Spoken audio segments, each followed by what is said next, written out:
All right, guys, these next couple of videos is going to be building an AR. All these parts you see here are all of what's going to be going into the AR.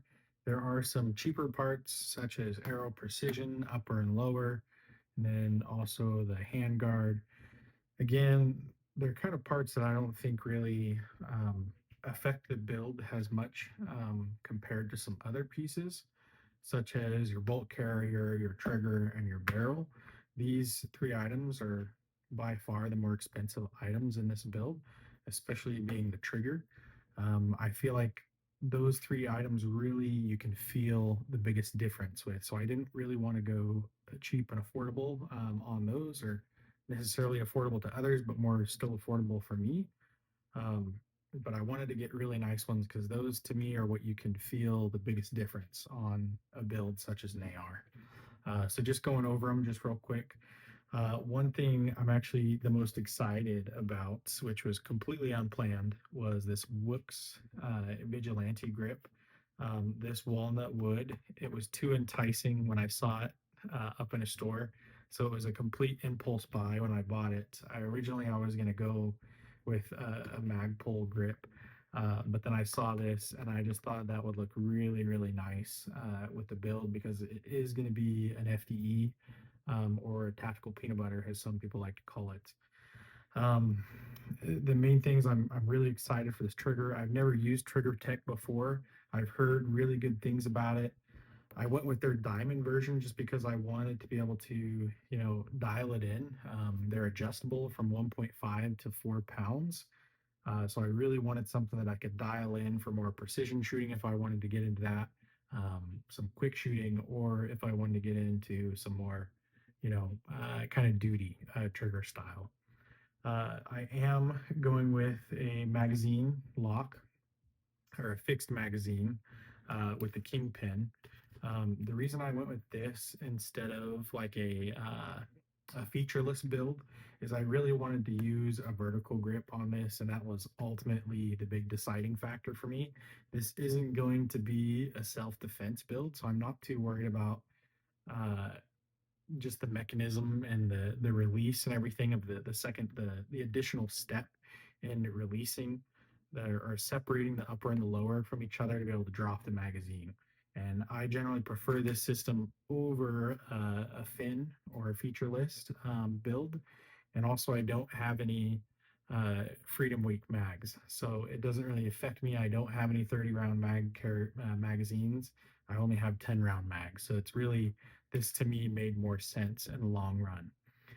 Uh, just starting with some Aero Precision. I just stuck with them because they're a decent brand. A lot of people speak highly of them, in my opinion, and they're parts that I don't really see breaking. So they'll serve the purpose of what they are.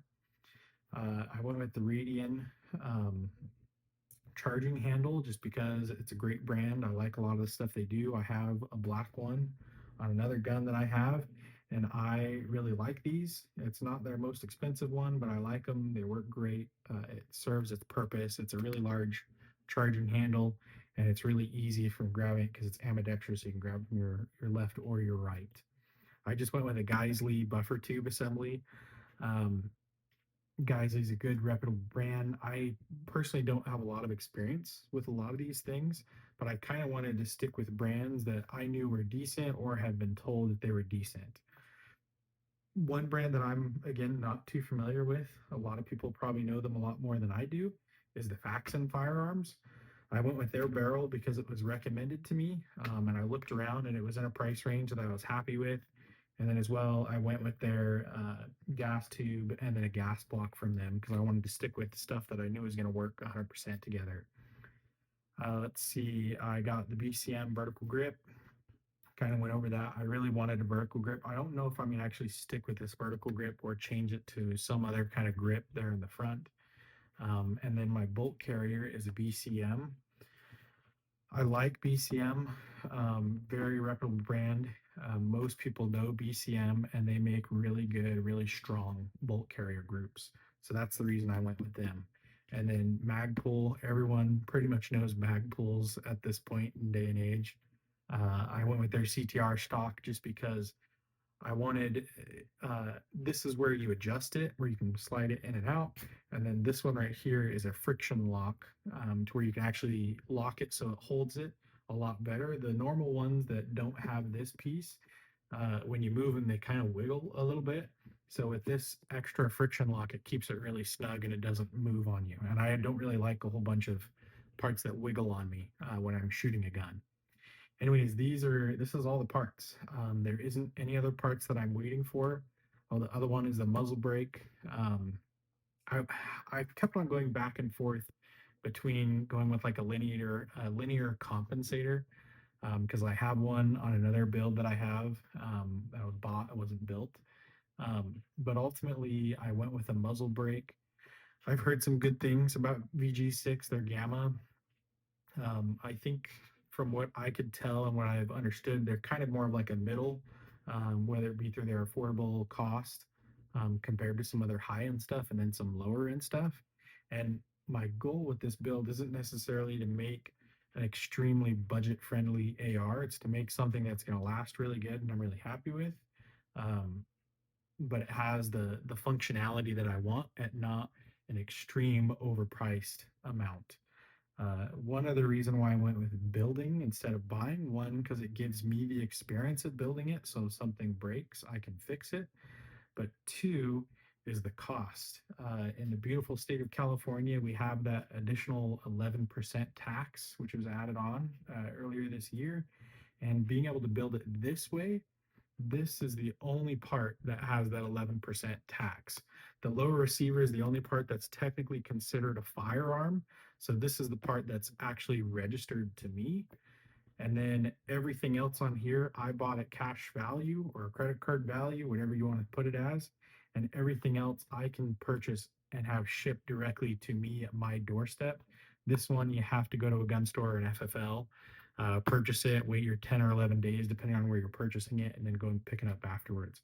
I'm excited for this build, guys. I hope you are too. Over the next couple of videos, this is what we're going to be going over. I'm going to try to show some of the building process. There's a lot of guidelines and rules on YouTube, which I have not quite figured out and learned. But I'm going to be able to, I'm hoping to show as much as I can in this building process. I'm excited to bring you guys with me in on this. Just a reminder, my goal right now is getting up to 150 subscribers. Once we get there, we're going to do another giveaway for one of the knives.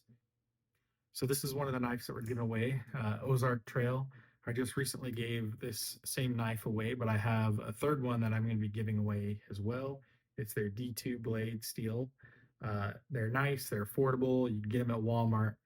They're pretty cheap, and I like them because they're good throwaway knives. You can break them. Doesn't really matter what you do with them. It's not too much of a concern. And even better for you, it could be free. So like and subscribe, and you'll be entered into the giveaway for one of these knives. Thanks, guys, for watching. I'm excited for what's going to be coming from all of these things.